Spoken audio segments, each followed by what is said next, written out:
In the south of Germany, where the Alps majestically rise from the landscape, lies a place that seems to come straight out of a fairy tale. A place where a king once built a dream, but tragically was never able to complete it. In this video, I will take you to one of the most beautiful buildings in Europe, which may well hide one of the continent's greatest secrets. Welcome to Neuschwanstein.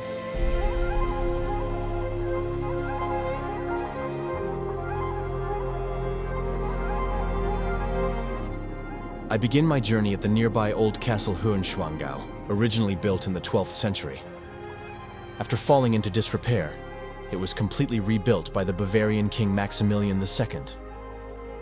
Although filming and photography are unfortunately not allowed inside either castle, the interior of this building is richly decorated, featuring many murals depicting scenes from German legends and medieval knightly tales.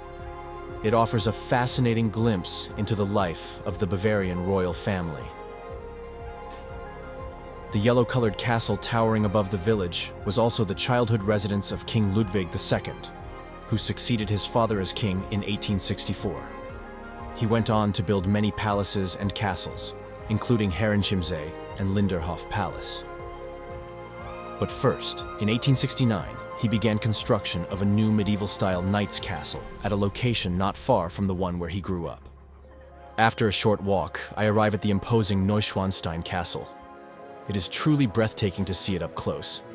It really makes you feel as if you've stepped into a fairy tale. Its builder was therefore aptly nicknamed the Fairytale King. Initially, it was thought that construction would take around 3 years, but that estimate turned out to be far from accurate. After more than 3 years, only the gatehouse was completed, the upper floor of which served as the king's residence for several years.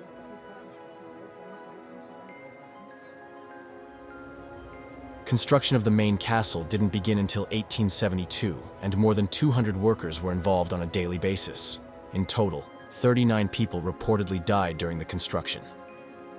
Although this may seem like a lot, it was actually very few considering the working conditions of the time.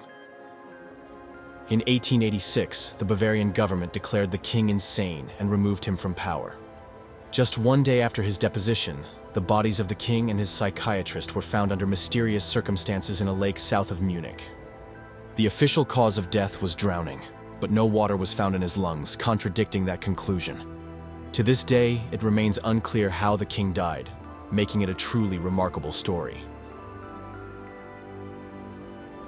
The castle was never completed after his death. Several sections were cancelled, and of the planned 200 rooms, only 15 were ever finished. The exterior, however, was completed in its entirety.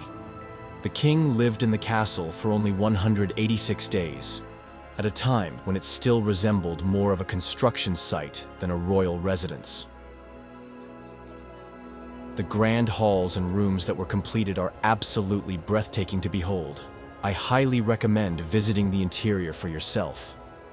It is a castle built by a remarkable man, full of dreams, solitude, and grandeur. But his death remains the greatest enigma of all. Was it suicide, an accident, or a political assassination? It is a mystery that still lingers like a shadow around this fairy tale. Hidden behind the castle lies the Marienbrücke, from where you have one of the best views of the castle. This bridge was originally built in 1845 by the father of Ludwig II, who named it after his wife. The bridge was originally made of wood, but was eventually replaced by a solid steel version. Something you'll be grateful for, considering how many people cross it every day. It's such a popular spot that you might even find yourself waiting in line for an hour just to step onto the bridge. But once you see the view that unfolds as you step onto it, the wait is more than worth it. On the far side of the bridge, the surrounding nature reserve also offers stunning views of the castle.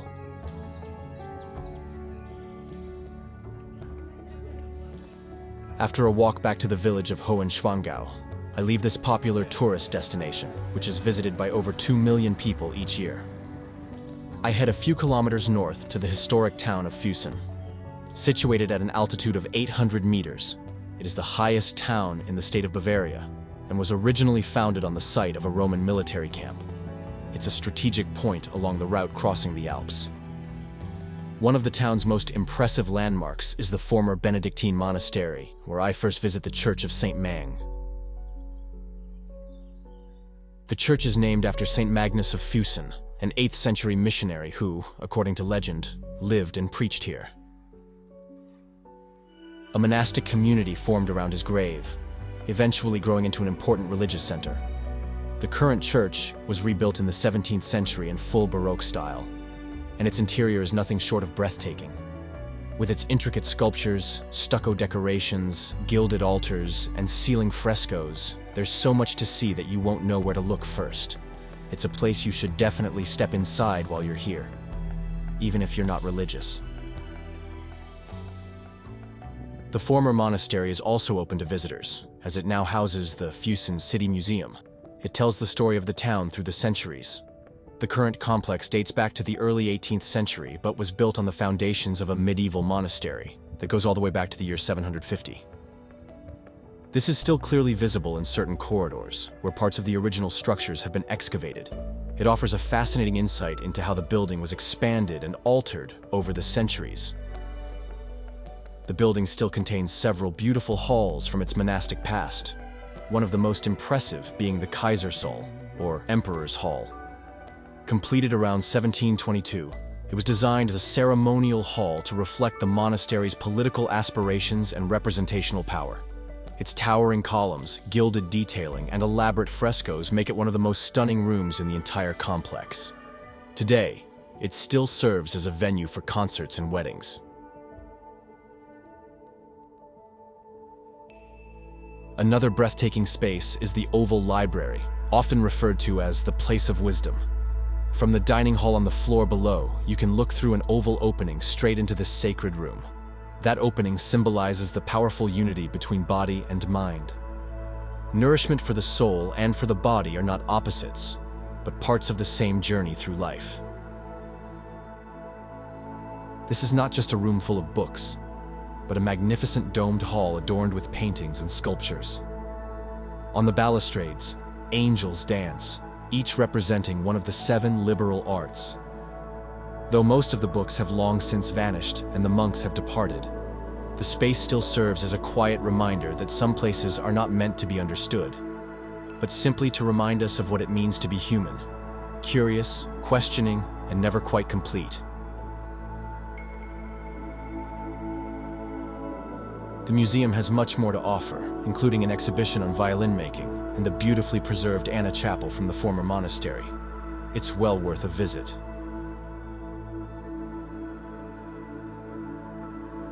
The town itself is located along the river Lech, which carries alpine water from Austria down to the Forgensee, just north of Füssen.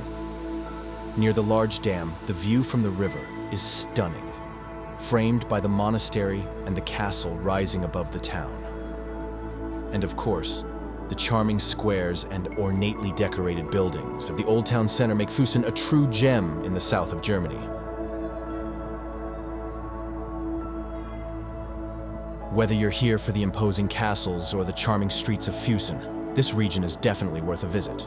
Whether as a day trip, a relaxing weekend getaway, or a stop along the famous Deutsche Alpenstraße, an iconic alpine route that ends in the Berchtesgadener land, a region that might just offer the most stunning natural beauty in all of Germany. I'll be exploring that area in my next video. Did you enjoy this video? Then don't forget to like, subscribe, and hit the notification bell so you won't miss any episodes of this travel series. Thanks for watching, and see you soon.